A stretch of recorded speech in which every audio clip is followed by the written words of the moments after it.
It's taken more than 100 days, but New York City is starting to get back to work. Ground zero, as you know, for the COVID-19 pandemic. Recently, we spent an entire day with the emergency task force led by Vincent Lavienne. You've seen him here on the Have a Seat with Chris Hansen show on YouTube.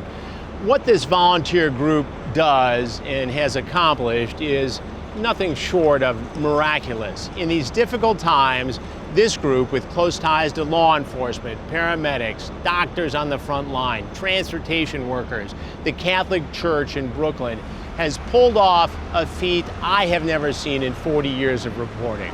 When people need masks, when they need disinfectant, when they need support of any kind, food, the emergency task force has been there for the duration. It's a wild ride. So buckle up and get ready to see some true heroes in this devastating time. Vinny, Emergency Task Force, you've been doing this for 10 weeks now? Going on 12. 12 weeks. Give me a sense of what you've accomplished. You see the captain and the detective over there from Midtown North. They had no mask, they had no sanitizer. So the first thing I'm really proud of, we now will donate over 200,000 masks. 200,000 masks to NYPD and others. State Police, Nassau County Police, Suffolk County Police. And it's been some run, 2 months being on the ground. That was the better part of the month of March into April. I look back, St. Patrick's Day Parade was supposed to be March 17th. That's when we started, the day before St. Patrick's Day Parade. And you look at the city now, it's still empty, 2 months later. You guys ready to go? Ready when you are, bud. We're on arrival. Our first stop is Covenant House. Got it. Which is, as you know, the famous homeless shelter. I don't know if you've seen this since you got back, the homelessness. There's homeless everywhere. Oh, yeah. Everywhere. Madison, Fifth Avenue, Park Avenue. And the homeless shelters have got to be overwhelmed. Overwhelmed. And I don't know if you saw now. Are they limiting the number of people in them? Yeah, the problem is, as you know, they've been having homeless shelters for years.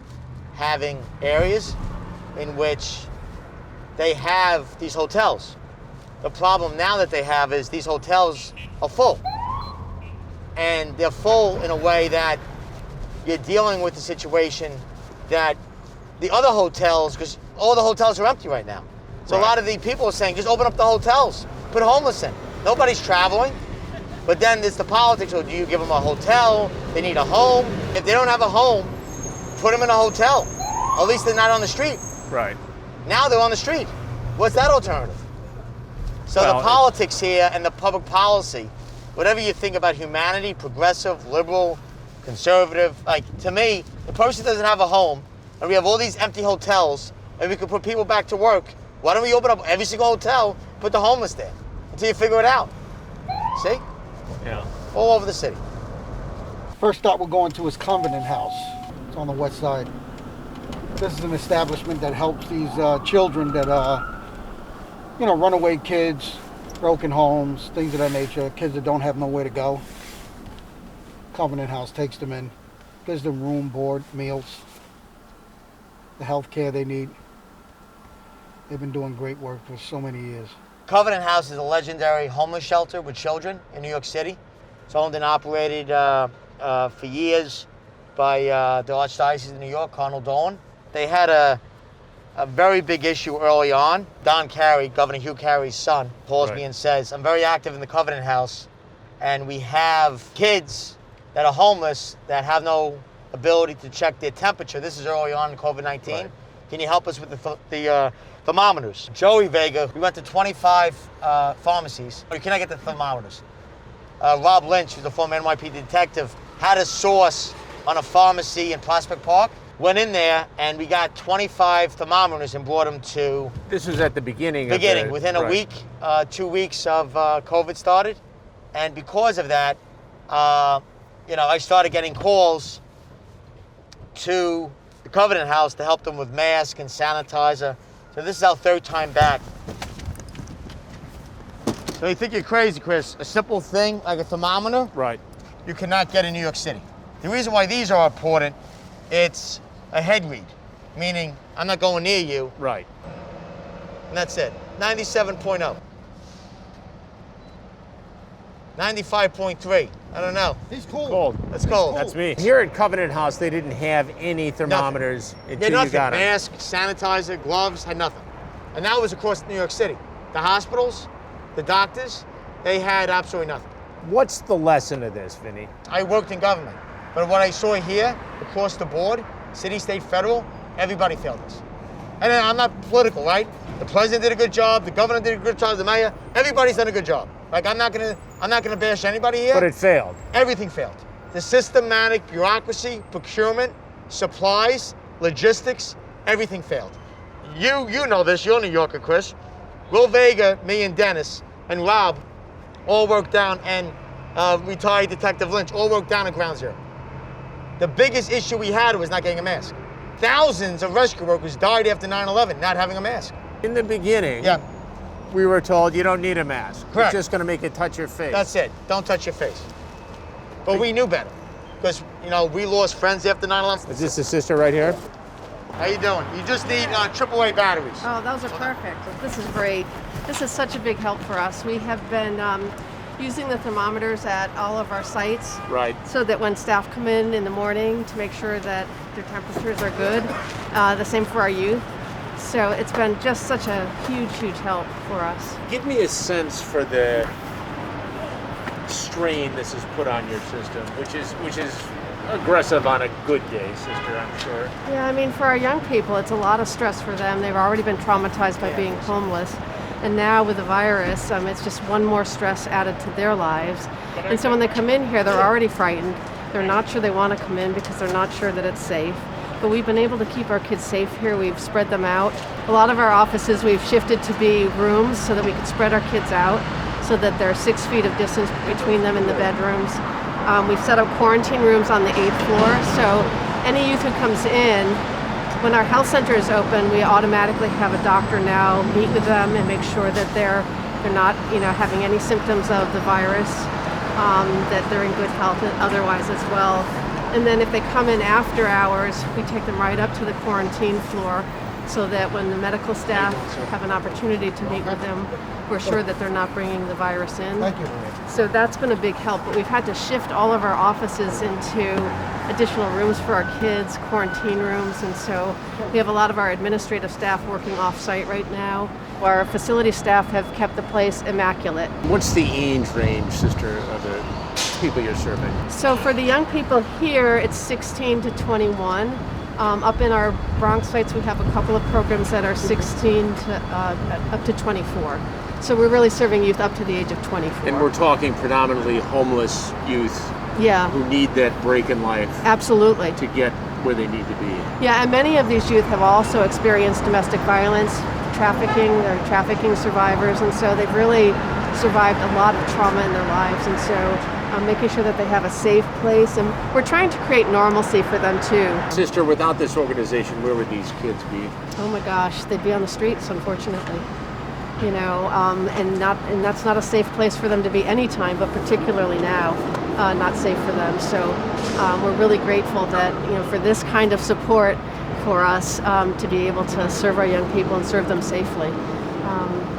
It's a real blessing to be able to serve these young people. Well, sister, God bless you. Thanks for talking to us. Sister, we have a little gift for you. I know you had a big event for our last night, kids. so we have candy for the kids. Our kids will be so excited Yeah. about this. They'll Let bring me them, just we'll give drop another them guy. off, Thank you.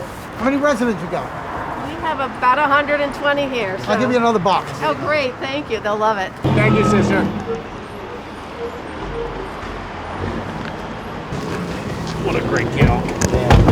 Dr. Victor Masi runs a medical clinic in Brooklyn, which is the center of ground zero here with the pandemic. He's treated hundreds of patients with COVID-19. Some, sadly, did not make it. His story is both heartbreaking and inspirational.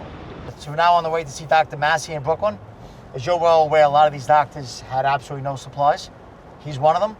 He ironically got connected to me by John Samuelson, the president of TW International, who represents 150,000 train operators, bus operators, airline mechanics, airline stewardess. And Dr. Massey has been on the front lines. He's actually an attending on Maimonides, which is ground zero for Brooklyn for COVID-19. All right? Let's do it. Here we go.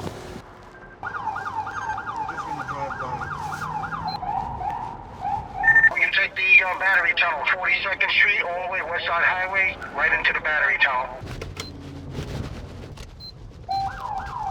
But he is the primary physician for the Primary TW. physician for the TWU and is a primary care physician in his job that he has.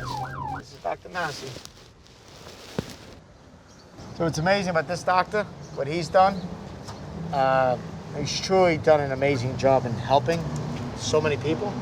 But a guy like him, he could have stayed closed, right? A lot of these internal medicine doctors have not opened up because of the sensitivity of dealing with COVID-19. And he's been open from the get-go, not only with TWU, but he's tested all of our priests, all of our employees. He opened up for 2 days and had his staff come in, and he tested 50 people at a time. You see the whole tracing thing that Mayor Bloomberg spent $10 million in? You can't do that unless me, you, your cameraman, Rob Lynch, Robert Rich, you don't know if he has it and if he has the antibodies. So he single-handedly tested everybody, so you can't go to church. Can you imagine? Cannot go to church. Our church has been closed for 2 months. Can't go to have a wedding. You can't have a funeral. It's a burial graveside with 10 people. Wake is 15 minutes. 10 people. That's it. That's it. So we've had our televised masses for people to watch the mass every day because they're home, because they can't go to church. I've been to numerous funerals. The Brooklyn DA, we're in Brooklyn right now, Eric Gonzalez, one of the biggest DA's offices, you know, Chris, in the country, 3,000 employees. His chief of staff's mother died. She couldn't get a priest for the cemetery. I went to the cemetery to help her with the logistics. The priest was on the way. The priest gets sick, throws up in the car. On the way to the cemetery to give last rites, the funeral director, John Hyatt, who helped us with, Father Jorge of that story, getting him home, he was there and did basically the last rites and a beautiful send-off for her mother. That's how chaotic it was. That same John Hyatt, the Scotland's Funeral Home in downtown Brooklyn, he calls me up and said they lost the body. What do you mean they lost the body? The hospital cannot find the body. Elmhurst Hospital. I'm like, what do you mean they can't find a body? They're being told they're on Ward's Island. It's not Ward's Island, it's Randall's Island. Right. So you'll see today, they are tractor trailers, about 20 of them, on Randall's Island. In the beginning, there were 20, they got up to about 80. These are the tractor trailers that are refrigerated Yes. as temporary morgues. Yes. So they couldn't find this person. So he calls me, I gotta call the mayor's office, I said, guys, we gotta figure this out. Where is this person? They track it down. John goes to Randall's Island, goes to open up the trailer, they have the wrong key. The guy has to go back to Elmhurst Hospital. The family's waiting at the cemetery. So they can't find the body. Can't find the body. 3 days. They finally find the body. John's like, all right, we're gonna get the body to St. John's Cemetery. I meet John, I said, let me meet you there because the family's waiting at St. John's Cemetery. We'll get you to St. John's. We get to the cemetery and the family's waiting. I'm like, John, where's the hearse? The hearse is out. He had his personal vehicle that he transported the body to the cemetery because his other 3 hearses were out on funeral. Working overtime. Yeah. How are you? Sorry for the intrusion. Thanks for taking care of everybody. Chris, this is Dr. Massey. Hey, Dr. Massey. Hello, Chris. I'd How give are you you? a proper handshake if we weren't in such circumstances. Yeah, Absolutely. How are you? exactly. I'm good. I was Thanks. telling you the amazing story how I met Dr. Massey through John Samerson, President TWU. We're on the way to see John Samerson now. Very good. So I've had the honor of working with Chris better part of 6 weeks now. He has an amazing show that he's been talking about COVID-19. And I told Chris all the amazing work you've been doing. We're trying. Everything you did Give me a sense, doctor, for the impact this has had on your practice here. Well, through this whole, some doctors, depending on where they were and what type of practice they had to take a step back and so on. Because of the social distancing and keeping people at bay to limit the spread, for me, being a primary care physician for 20 plus years, I felt that it was best for me to be here in my office every day and seeing my patients, because not only do we see COVID patients that are coming in acutely, but we also have regular patients who are sick with diabetes and other medical problems that need to be seen during this time, which we don't want them to be overlooked either. We've been doing a lot of screening on the phone. If patients in March and April, when the coronavirus was running very rampant, we were mostly treating, giving advice over the phone, stay at home, and I would call them every day, and my staff would call every day, checking on them, keeping them at bay, not to spread. And then for our regular patients, we've been getting them in and out quick, just to take care of their other medical needs, which unfortunately, I think a lot of things during these last 2 months are being, neglected. So we have to treat, everyone at every time. How many COVID patients are you seeing? In the beginning, a lot of patients were through the phone. They would call, and we would keep a master list of all the patients who had signs and symptoms of COVID, and we kept them at home, and every day we would call those patients. But there were some patients who, came in also that, thought there were other things going on with them. So we've had quite a bit of COVID patients here. We have quite a bit of hospitalizations, and unfortunately we had several deaths also. What are you seeing as we stand here today in terms of trending? So going forward, what we've been doing so far, I think, has worked very, very well. A lot less phone calls regarding patients who are coming down sick. Tremendous drop, I would say 80% drop in phone calls regarding the virus and symptoms of the virus. So the social distancing and what we've been doing for the last 2 months with the closures has definitely worked. But going forward, I just worry about a further spike as things reopen, and we just have to keep, our guard up and keep with the social distancing and keep with, I do believe in masks and everything until we get this virus under control. We really do not know, at the end of the day, everything about this virus that we need to know. You treat a lot of transit workers. Yes, we do. Absolutely. I would have to believe they're some of the most at risk. Yes. Essential employees. Especially in the beginning, I believe. I don't know too much about it, but I know in the beginning, when obviously we didn't know too much about the virus, the trains and buses were continually to be running. And unfortunately, at that time, I don't think we didn't know so much that it wasn't, masks weren't mandatory and so on and so forth. So a lot of people were exposed, and in the beginning, we just didn't know too much about the virus, and so we sort of got a late jump on it, I think. And the subway and bus system deals with hundreds of thousands of people every day. So, what's your biggest challenge, doctor, in this practice here today?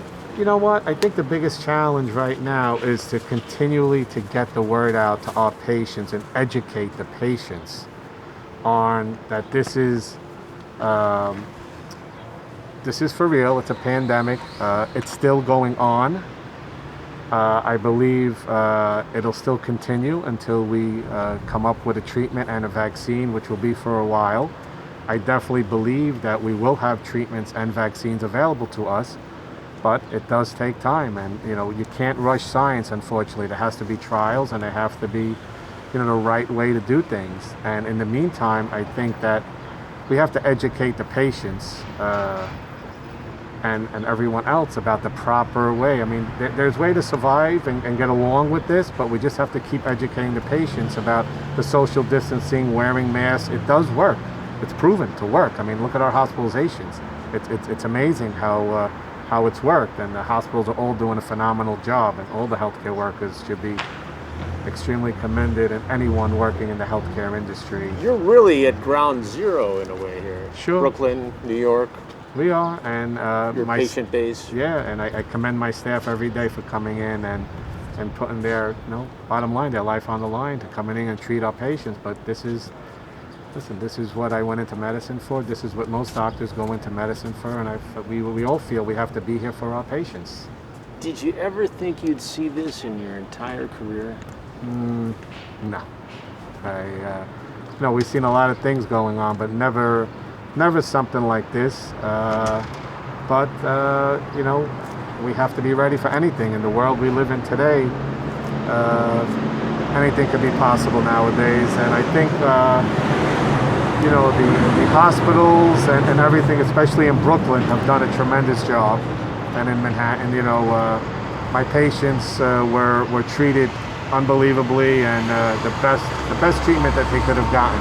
And I'm very proud of the hospitals and the staff that are working in Maimonides, especially. They did a wonderful job, and I commend them. All right. Doctor, stay healthy. Thank you so much, and Thank thank you for your support. We have a few things All right. for you. I know early on you couldn't Yeah. get them, so I'll bring them Wonderful. Thank you so much. a few other It was a supplies. pleasure. And thanks for supporting Doctor, the thank you healthcare very much. industry. It's my pleasure. Thank you. for all the work you're doing. Subways, buses, and commuter trains are starting to get back to a normal schedule here in New York, but they never stopped. Imagine the exposure of transit workers here during the height of the pandemic. John Samuelson heads the union that represents all of those workers. I repeat, are you guys ready to go? I'm ready to go.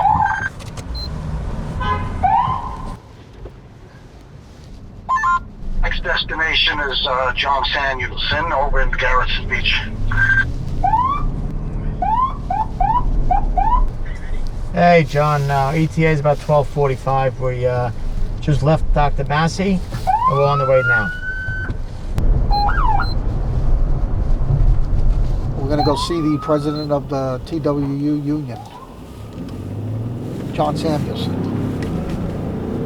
He's the president of the national chapter of it. So he's pretty much in charge of, the transit workers over here and the airlines, guys that have to do with traveling. The president of the union for JetBlue and all those guys. Give me a sense for the toll this has taken on your membership. So the physical and emotional toll is immeasurable. Transit workers and all transport sector workers for that matter, airline workers, railroad workers on the front lines of this fight come to work every day with a fear that they're going to bring home this COVID-19 disease into their houses, potentially infect their parents, their wives, their children. So the atmosphere is tense. It's every day is a bit like the day after September 11th and the World Trade Center attacks. That's the feel. And where do you see it going from here? How are you protecting or trying to get protection for your membership? So the initial fights very early on were all about safety and health. We're all about personal protective equipment, safe workplace practices. There were fights. We had fights in nearly every city across the country. We've nearly went on strike in Philadelphia. We came within hours of going on strike in Philly. We've had to threaten strike action in several other cities. We engaged in actions in places such as Ann Arbor, Michigan, Miami, Florida, and of course New York City Transit and the MTA in New York are the epicenter of this disastrous pandemic. We have 135 people or so, workers that have perished to COVID-19. And what percentage of your members have been positive so far? So we have around 6,000 members that are either positive or quarantined for fear of being positive. And how many total members do you have, John? We have about 150,000. So most of the overwhelming majority of the positives and the quarantines have happened in the public transit sector, and it's been very gruesome. The death toll is gruesome. It's as I say, every day has the feel of the day after the World Trade Center attacks. We're talking about the train operators, subway operators, people who are working as mechanics in the aviation industry. You've got a broad base of membership here. It's train operators, conductors, bus operators. So we've taken these fights very early on. Even though the death toll is very high, we believe that the death toll for TW members alone would absolutely be in the hundreds right now, if not for the fight that the workers themselves put on by collectively locking arms and refusing to work unsafe. What's it gonna take, John, to make people feel safe, to make your members feel safe? Public transportation in general will be forever changed. All of the safe work practices that are going on right now, all of the public hygiene methods that are being employed, they have to be permanently enshrined. And if that does not happen, the riders simply will not come back into public transit in America, and they won't come back onto the airlines. So there's a lot of thinking going on right now about what public transit looks like as we go forward. Historically in the United States, when ridership goes down, transit systems move to decrease service. And it's the exact opposite thing which needs to be done when there's a decline in ridership. When riders stop going into the system, there's a reason. And the way to get riders back into the system is to address the root causes of that reason. And it always involves adding extra service. And in this case, adding extra capacity into the public transport networks in America will allow for some measure of social distancing. What's your greatest fear, John? First of all, my greatest fear is every morning when I wake up that there's going to be more transit workers and more transport workers that are dead from COVID-19. So it's now 12 o'clock in the afternoon and I haven't had a report of a dead transport worker yet, and that makes it a good day for me. That's how bizarre it's become. That's how surreal. Our greatest fear is that transit workers will continue to die and that society won't figure out how to properly respond to COVID-19 and to wipe it out. And that's our fight every single day, is to prevent more fatalities of transport sector workers in the United States. Is public transportation safe right now? Depending on what city you're in, is as safe as it's been in forever. The decontamination that's going on in transit systems across the country is remarkable relative to the sanitary condition that the systems were in just 2 months ago or 3 months ago. So more could be done, and more has to be done. But right now, like the system in Philadelphia, in New York, these systems are doing a whole lot more than they were doing 2 months ago to ensure that there's a safe ride for the working families that rely on public transit in America. You guys should know this, and Chris, you should know this. John is one of those unsung heroes of COVID-19. He called me March 17th is a big St. Patrick's Day, friendly Sunday St. Patrick. John called me and he was fighting with the mayor, with the governor, to get the mask and the sanitizer and the gloves. I've been at his house here, no exaggeration, probably 10 times, dropping off supplies. He fought every single day for the MTA union, the bus drivers, the train operators, American Airlines mechanics, the JetBlue flight attendants, the Southwest airline. This guy fought every day to save lives. The mask that you see right now, the MTA, is because of John Samuelson. You go on an airline right now and the flight attendant has a mask on JetBlue, it's because of John Samuelson. The mechanic that is fixing the plane and cleaning the plane is because of John Samuelson. One of the best. You're not going to be a better guy. John, good seeing you. All right, John. Thank you for everything. Thank you. Bye-bye. All right. Good seeing you, John. We got to do the Greeks. Trust me.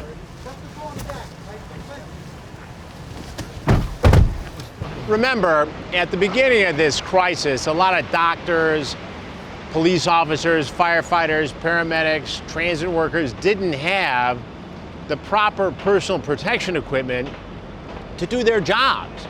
So people like Vincent Lavienne with the Emergency Task Force had to get creative, create relationships. Such was the case with Alpha One, a company in Queens that basically supplies the cruise ship industry, but was able to divert some of this gear to Vincent Lavienne, who in turn got them to the frontline responders. It's kind of cool the way it all went down. Yeah, Hey, how are you? I'm doing good. We're here. Are you with Mike? No, I haven't seen Mike yet. You want me to go see him? I was waiting for you. Wait for me. Well, it's 1:30. We'll be there in 20 minutes. This is one of the largest distributors of, masks, KN95s, and surgical supplies. Their regular business is supplying the cruise ship industry. See Chris? We already hung. So Mike, Alpha One, as we call him, Mike the Greek. Where's Louis? He's coming. So these guys we were found for Dennis. Dennis doesn't like the TV, but Dennis over here I met down at Ground Zero. He's the guy that sourced Mike to a friend of his. Alpha One, and you see outside, they basically do a lot of work for shipping companies. Right. Supply shipping companies, and all these huge AC units are the AC units that a lot of hospitals have. That's what they work on, and they fix and repair and build. Because of their amazing ability to help people, hundreds of thousands of masks, the state police, Connecticut State Police, NYPD, FDNY, we got all the masks from here. Because of Mike, hundreds of thousands of people have been helped. Mike, why was it so important for you to get these masks and get them to the people who needed them most? Well, our business originally, we supply a lot of the cruise lines also, and all the ships, all the major cruise lines, Royal Caribbean. So when all the cruise lines stopped due to the COVID, we figured we could help the community and start using our supply chain contacts to start, purchasing masks and selling to the hospitals, supplying the hospitals, donating to different charities, and doing whatever we could, and it just blew up. It just started getting bigger and bigger. And also, Nicholas, we also have industrial solutions. Nicholas will explain to you. We had a lot of channels in place that made it really easy to kind of jump in, especially with pretty significant drop-off in business across the board. We kept a lot of our service work going, but we had a lot of guys that were free. We wanted to keep them, paid and working. We had an opportunity to do that and help people and, keep busy at the same time. So it kind of just fell into place. It started from something and we just kind of took off, ran, and like I said, everything fell into place and we were able to move a lot of masks and, deal with a lot of great people. Give me a sense for the impact that you guys believe you've had because of this effort. A lot of the hospitals, for whatever reason, they weren't able to get supplies fast enough. So we would send out our van, we would go to different vendors that we had, and we would get the supplies on the same day that they would need it and bring it to the hospitals, bring it to the autistic communities, like Woods communities and allies in New Jersey. We'd go down to Pennsylvania. We were driving all over. But nobody had the supplies. When you had the supplies, you would source them. Right. Prime example, chain smokers. They are one of the biggest acts right now in Vegas, right? They have a weekly show at the Wynn. They wanted to donate masks. They reached out to everybody. They had a contact. They all fell through, right? Alexandra Kamens, who connected me with Source Pizza, right? She contacts me and says, we can't get them. I'm like, they're in LA, they're the chain smokers, Sony Records. Okay, let me call Mike. I call Mike, say, can I have them? We'll donate the van, we'll get them on a plane. And without him, we wouldn't have had the 10,000 masks that went to UMC in Vegas, that the chain smokers paid for. He donated his van, they drove up. Louis drove up the van to Westchester. We came back the next day. He had his van full with another 10,000. We called Sandy Wild, the Wild Cornell. We dropped off another 10,000 because of him. Because nobody had them back then. And he wasn't price gouging or hoarding. He charged a very reasonable price. That's why the state police came here and all the other law enforcement, because they knew, one, they can get him. Two, he was doing the right thing. And three, he said, all right, I'll take the van. They went out all the way upstate to all the way out to Montauk delivering masks. The Southampton Police, the East Hampton Police, the Suffolk County Police, the Nassau County Police, the State Police, the Westchester Police, the NYPD. The reason why I say that, if it wasn't for him, I would come here, get the mask, and then I would personally deliver them with the emergency task force team. Or he would say, Vin, I'll give you my van. I'm like, how much? We would be renting U-Haul vans. Have to go and pick it up. He's like, no, just take the van. We'll drive it. We'll drive it to Westchester. I said, Mike, I gotta leave at 7 a.m. The plane, it's gotta be wheels up at 8. We'll give you the van. Louis, one of the owners, drove the van to Westchester. Did you ever think, Mike, that you'd get into this business? No, I never would have imagined getting into this business. But because we had the supply chain contacts, we figured, this will be an opportunity, and this will also keep our employees employed. And you found yourself essentially on the front lines, supplying our most essential people in this pandemic. It's been crazy. The past few weeks, the past 2 months have been, nonstop. Nonstop. The doctors on the front lines of this in Menomineids Hospital, for instance, were getting masks from you guys. Even the doctors were coming and getting masks from us, yes. The doctors came here? Yeah, because they couldn't get their own, they wanted to have their own as a backup. What does that say about our preparedness as a country for a pandemic like this? We were not prepared at all for this. We were not prepared at all. And a lot of product was getting seized. A lot of product that was coming into the country was getting seized. They weren't allowing it to go to the proper channels to get to the hospitals. Two things that was pretty crazy was actually one day my father asked my girlfriend if she can go make a delivery because a nurse from, I forget which hospital was in the Bronx, was personally buying Tyvek suits for herself. So my girlfriend had to go to the hospital. This lady had to come off of her shift, come outside and take these Tyvek suits for my girlfriend so she could have Tyvek to wear in the hospital that day. On top of that, another friend of mine is a respiratory therapist out in Long Island, and he straight up told me he'd been wearing garbage bags for 2 weeks. So when I heard that, right away I came into work the next day. Garbage bags? Yeah, garbage bags. So I came into work the next day. I put him a whole grab bag together of Tyvek suits, N95s, KN95s, gloves, disposable masks. He told me, and this was almost like a month now, he told me yesterday that he's still using stuff that I gave him to this day. And I didn't give him weeks worth of stuff. I gave him enough stuff to get by for what I thought, but he's still being forced to use whatever I was able to give him and whatever he's got left, you know? Do you think you guys saved lives? We hope that we did, Yeah, we hope you know, so. with all the efforts that, you know, I know that there were supplies that they couldn't get, so, you know, gloves and masks and everything. So I'm sure without these supplies, lives would have been lost, for sure. Thank you very much for everything you guys are doing here. I appreciate it. Yeah, awesome. Thank you guys very much. So they're good for how many masks? Hundreds of thousands for everybody. And he had everything. N95, medical, KN95. This Pence truck we're giving a police escort to right now. It's going a couple of blocks down to a warehouse that's got maybe 14 pallets of assorted medical supplies that we're going to be donating to several hospitals out in Long Island. So this is all medical supplies. Got it. All medical supplies. And what we're talking about masks? Yeah. And, So a lot of the stuff, so you know, like the gloves, these are the medical gloves that the doctors and the nurses need. right.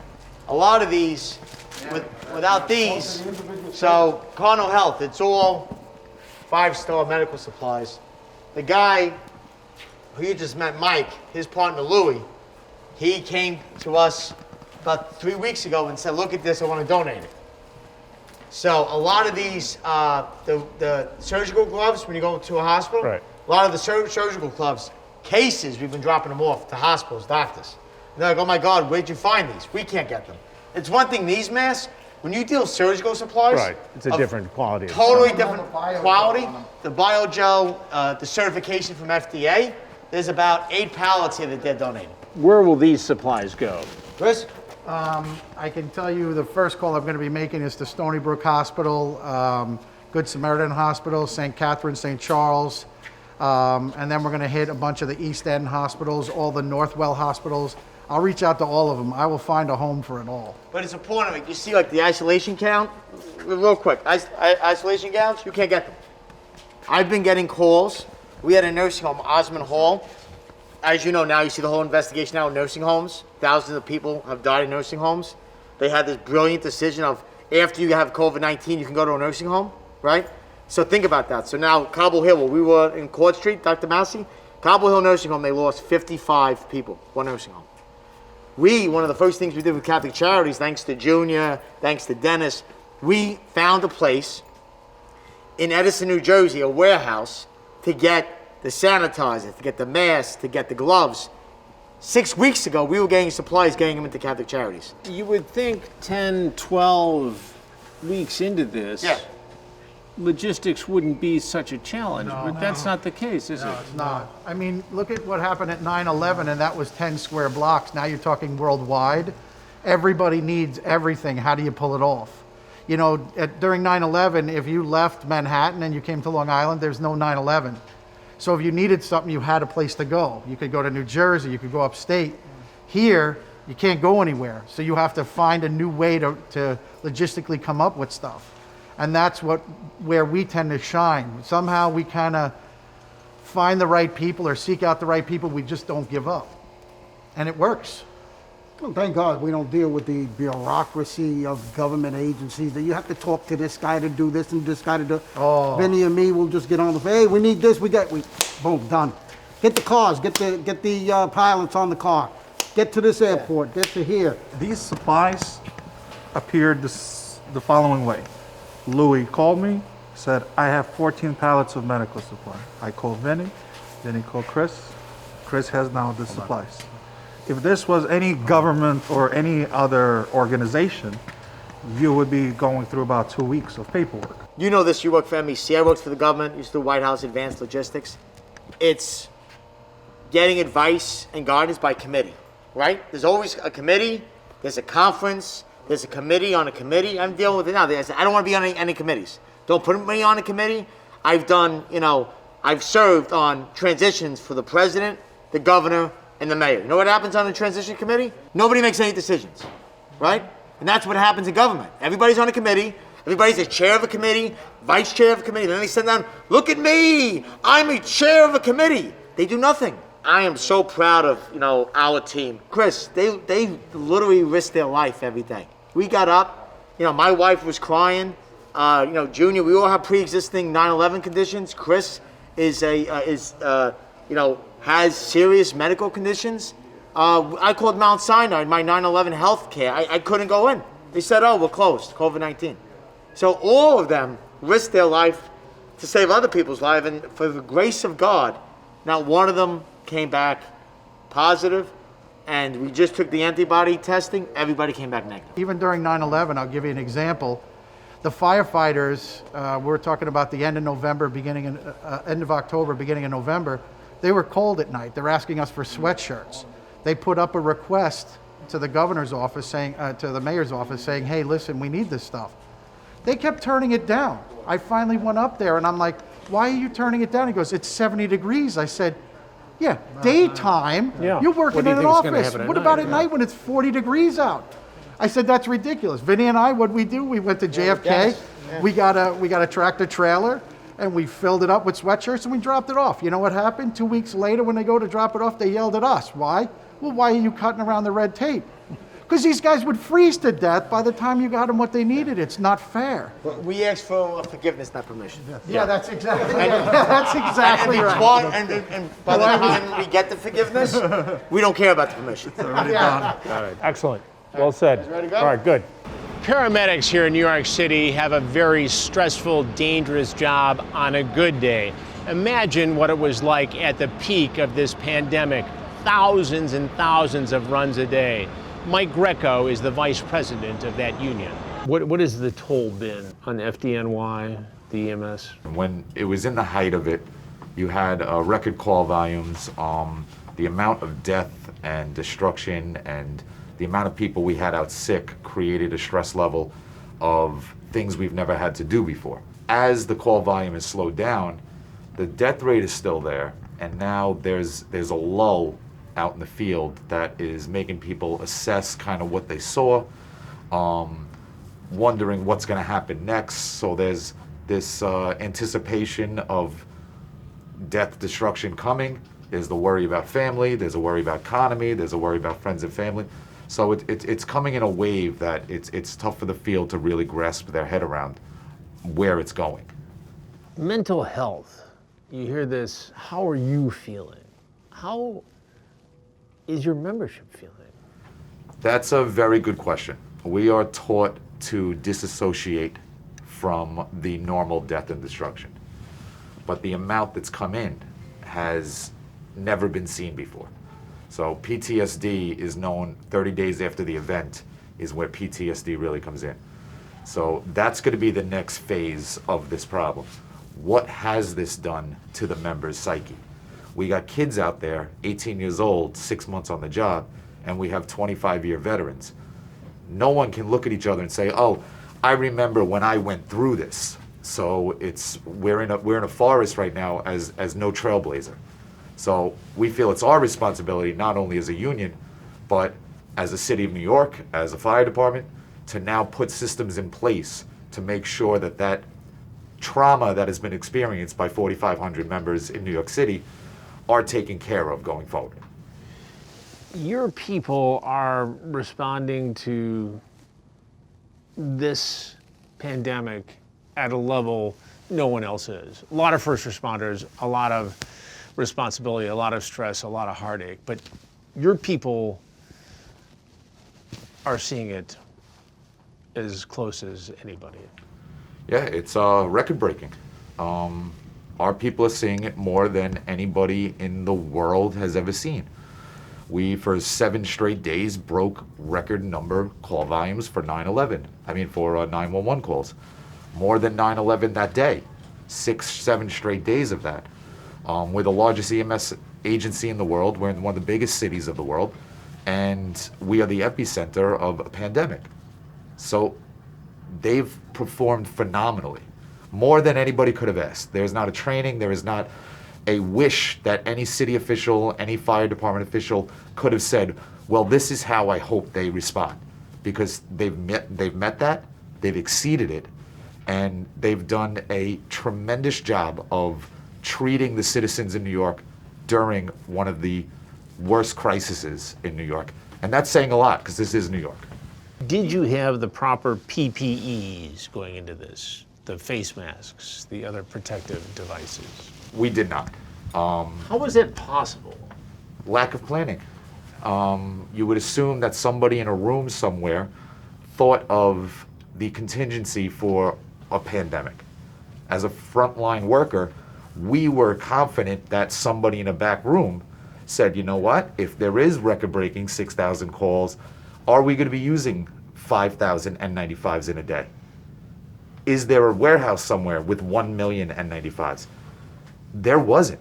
So this was a severe lack of planning, and I'm not sure who to blame. Is it the fire department officials? Is it their doctors? Is it the state officials? Is it the city officials? Is it the federal government?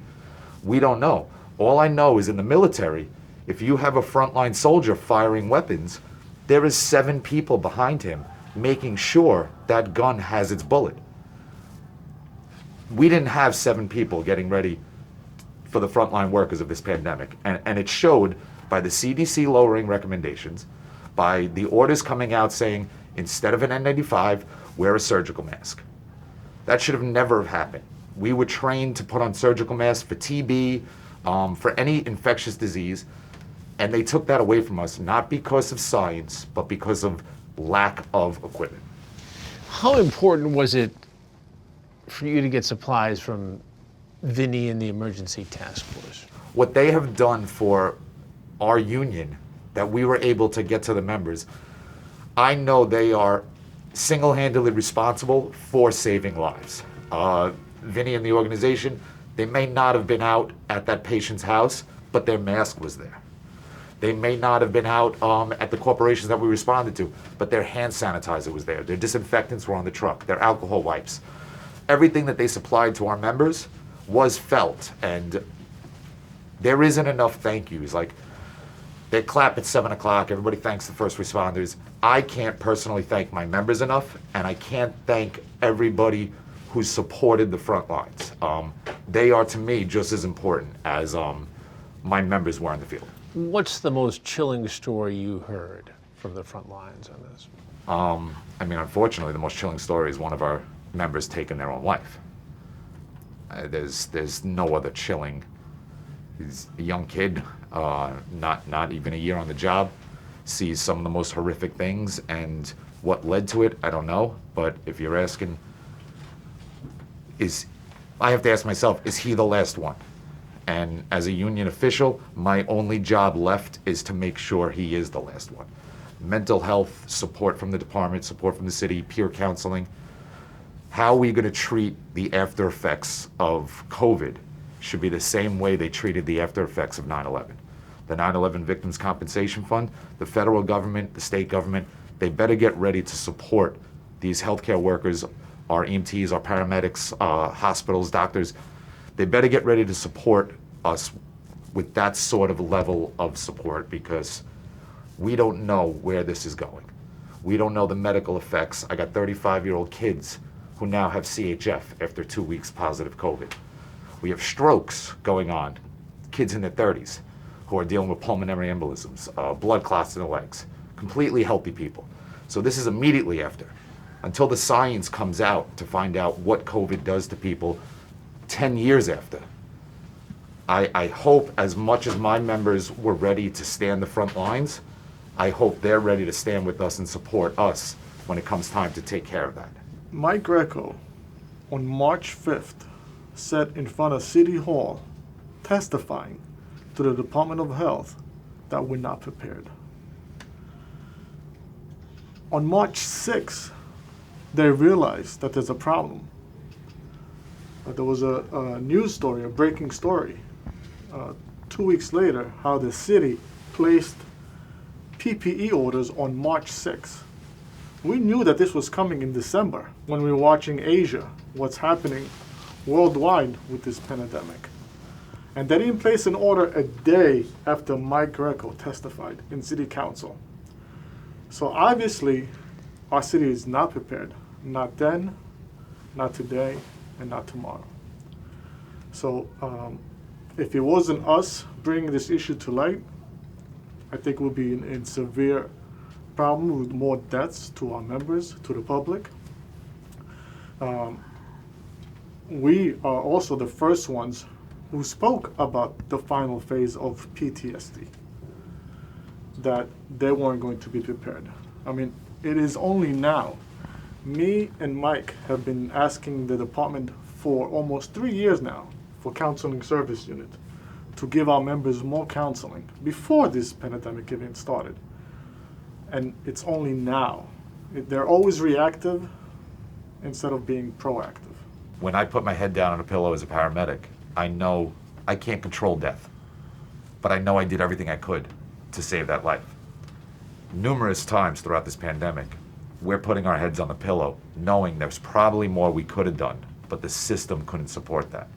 So how do you resolve that later on? How do you get the mental stability to say, you know what, even though I couldn't do everything I can, it wasn't my fault.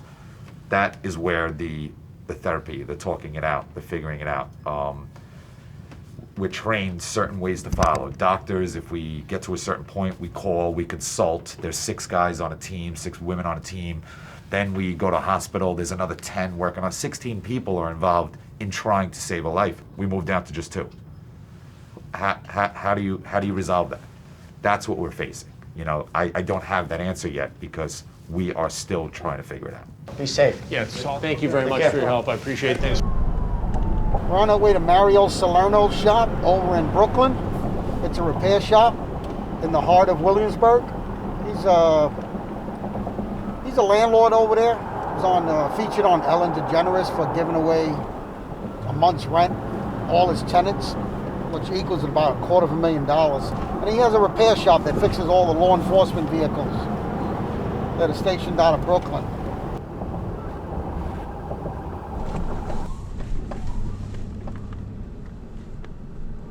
Mario, where is he? Be kind to one another. There he is. The man, the myth, the legend. Mario, you know Mario's a hero? You know Mario's a hero? When he's not fixing cars, he's saving lives. Come on, Mario. Come and say hello to Chris Hansen. First off, before you start, Chris, be kind to one another. Absolutely. That's his motto. Here he is. Hey, Mario. Mario Salento. What's going on? Nice to see you. Thanks for having us. How are you? We're good. We're good. How are you getting along with all this? We're very good. We're doing fine. Thank the good Lord. We're pushing. We're just hoping the city opens up a little sooner than later. We got to get all our good merchants and these small businesses on top. You have a lot of properties in Brooklyn, Mario. Yes, I do. You're a landlord. Yes. What did you do for your tenants because of the COVID-19 pandemic? All my tenants told me I was the stimulus package to them before the United States government and before the unemployment. I gave all my tenants free rent for the whole month of April.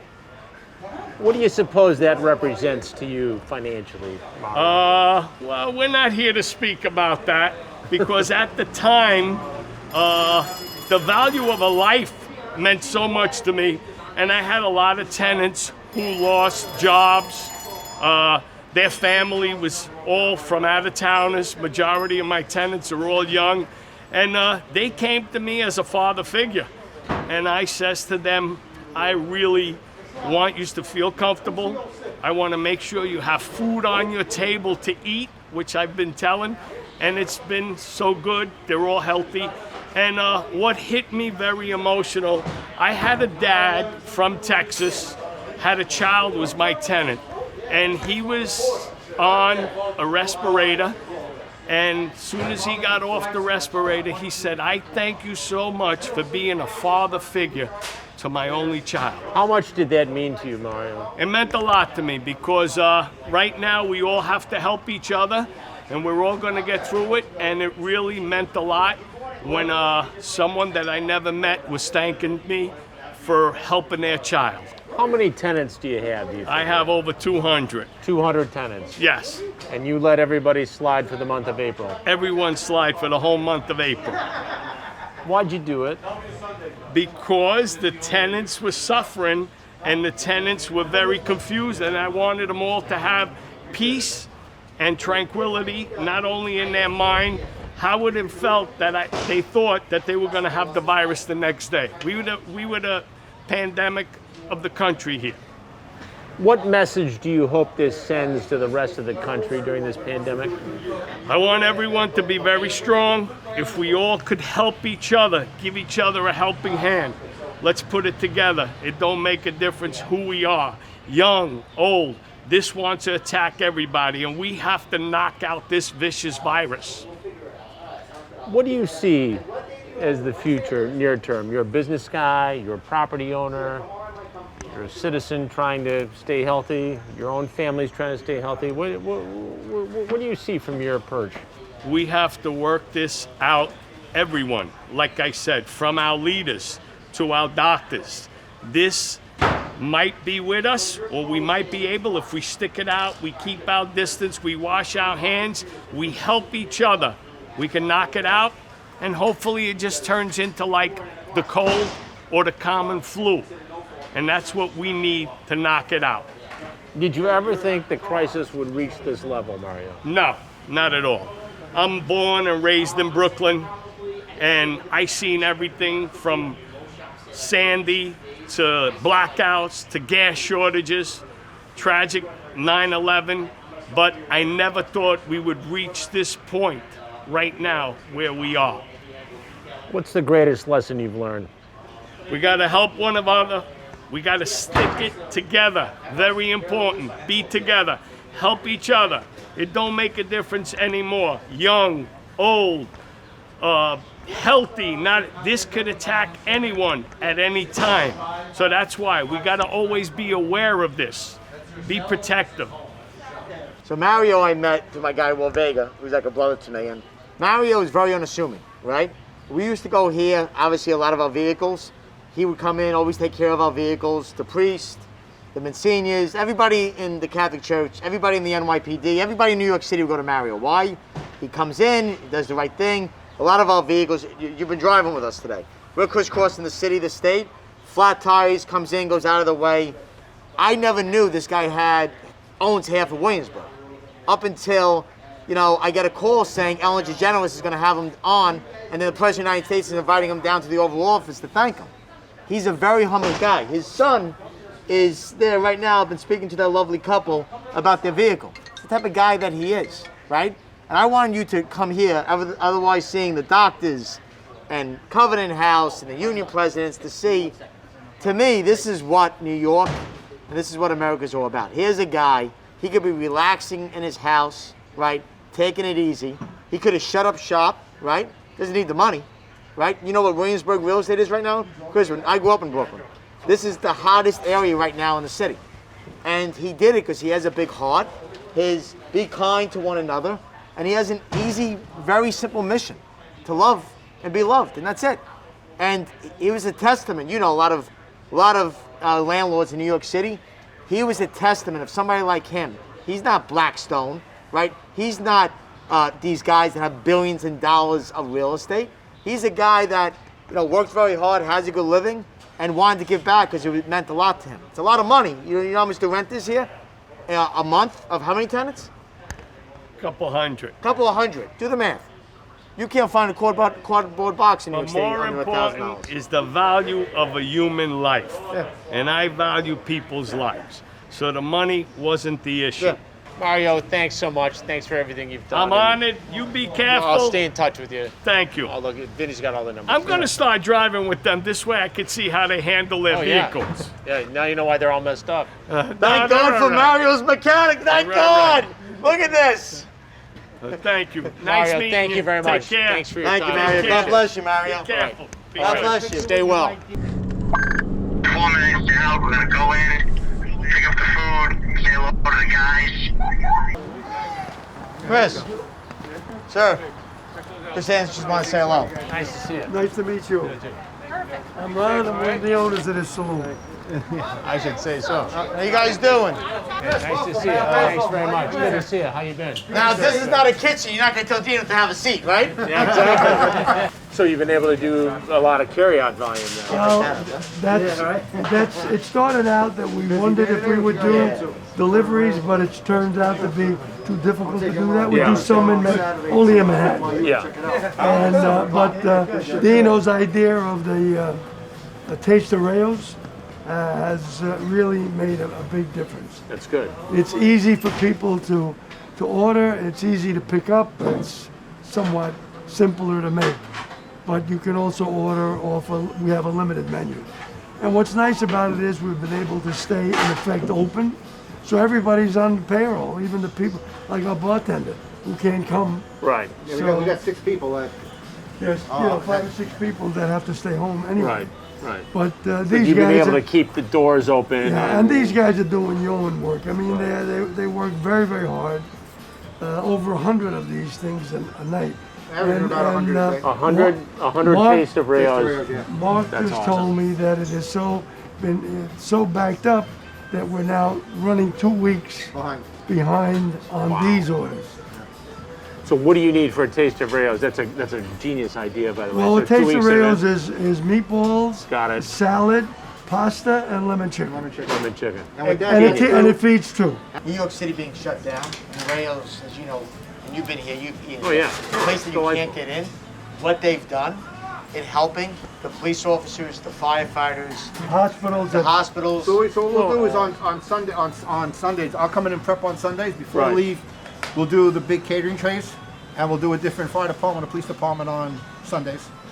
And then on Mondays, we'll do food for a different hospital every day. So we'll do a small container with pasta and meatball, and we'll send 150 of them down. So we've done Lenox Hill, Mount Sinai, HSS, Sloan, Langone Orthopedics on 2nd and 17th. Right. HSS, New York Presbyterian. Well, it's interesting because, I'm not telling you anything, and I've had the pleasure of eating here, that it's a tough table. That's true. And so people who wouldn't normally maybe even think of coming here are getting this fine meal in appreciation for being first And responders. many of the people who pick up food say exactly that. Exactly. I've been wanting to come here for so long, and I'm so happy to do it. Something on their bucket list. I mean, Right. so. I mean, I've auctioned off a table here at charity events half a dozen times over the years. You know, it's not cheap. No, it's not. But it's a classic place. Well, good for you. In 100 days, we saw the death rate from COVID-19 go from thousands to dozens. What's going to happen next? We've had protests for a week, thousands of people hitting the streets, chanting. What impact is that going to have in 12 to 14 days? And what's going to happen in the fall when we're into perhaps phase 4 of reopening the city? A lot of the credit for the success here in New York City goes to the citizens who wore the masks and used the disinfectant.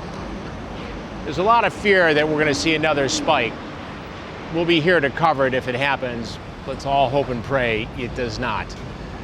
I'll see you very soon here on Have a Seat with Chris Hansen. Remember, I'll be watching. Take care.